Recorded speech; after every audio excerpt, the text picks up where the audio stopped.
Hello hello বন্ধুরা, সবাই কেমন আছেন? আশা করি সবাই ভালো আছেন। আমি পূজা। আজকে আমি একটা রেসিপি নিয়ে এসেছি। তার জন্য বাদাম গুঁড়ো, কারি পাতা, আমুল বাটার, টমেটো, আলু কুচি, আদা অল্প আর লঙ্কা কুচোনো দিয়ে রেডি করেছি। এটা বুঝতেই পাচ্ছেন দেখে, এটা সাবুদানা, যেটা আমি পুরো ওভারনাইট এটা ভিজিয়ে এরকম এসেছে। তো এটা স্টিকি একটু খিচুড়ি তৈরি করব। তার জন্য আমি সাবুদানাটাকে ছেঁকে নিয়ে তারপর ওতে বাদাম গুঁড়োটাকে আমি মিশিয়ে নিলাম, যেটা এমনি এমনি রোস্ট করে একটু বাদামটাকে গুঁড়ো করে নিয়েছিলাম মিক্সিতে। তারপর বাটার দিয়ে দিলাম কড়াইয়ে। ওই একটা বাটারে আমি পুরো খিচুড়িটা বানাবো, ঠিক আছে। এবার তারপরে আমি দিয়ে দিলাম জিরে আর হচ্ছে একটু বাদাম দিয়ে দিলাম। বাদামটা একটু হালকা কম আছে একটু নেড়ে নেব, যেহেতু এখানে তেল বা বাটার যার এই পরিমাণটা কম আছে, তার জন্য আমাকে অল্প আঁচেই সবটা করতে হবে। তো তারপরে আমি দিয়ে দিলাম আলু। আলু কুচোনো পাতলা করে কুচিয়ে নিয়েছিলাম।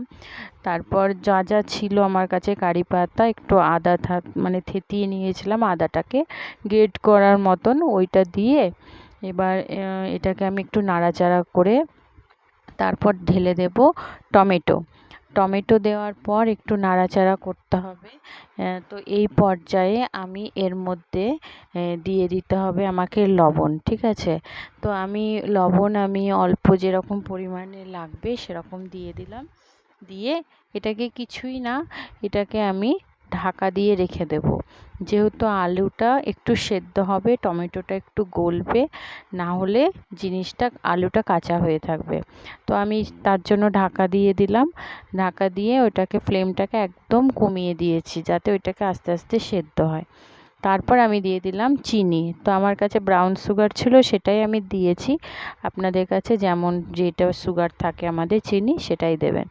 তারপর দিয়ে দিলাম সাবুদানাটা। সাবুদানাটা যেহেতু আমার দুদিনকার ভেজানো হয়ে গেছিলো, সেজন্য এটা আমি ঝুরঝুরে হয়নি, এটা একটু খিচুড়ি টাইপের হয়েছে, মানে স্টিকি টাইপের হয়েছে। তো খেতে কিন্তু খুব ভালো হয়েছে। আমি খেয়ে দেখলাম, তো সেজন্যই শেয়ার করলাম। খেতে ভালো হয়েছিল বলে আমি ভিডিওটা বানিয়েছি। তো এই সাবুদানাটা দেখুন নাড়তে নাড়তে নরম হয়ে গেছে। আচ্ছা, এইভাবে আপনারা বানিয়ে খাবেন। আমার সাবুদানা খিচুড়ি বানানো তৈরি হয়ে গেছে। তো ভিডিওগুলো যদি ভালো লাগে অবশ্যই পাশে থাকবেন। আমি সেইভাবে এডিটিং করতে পারি না বা ভিডিও দিতে পারি না, তবে যেটুকু চেষ্টা করি আপনাদের কাছে তুলে ধরার। তো আজকের মতন এইটুকুই। বাই বাই, টাটা, সবাই ভালো থাকবেন।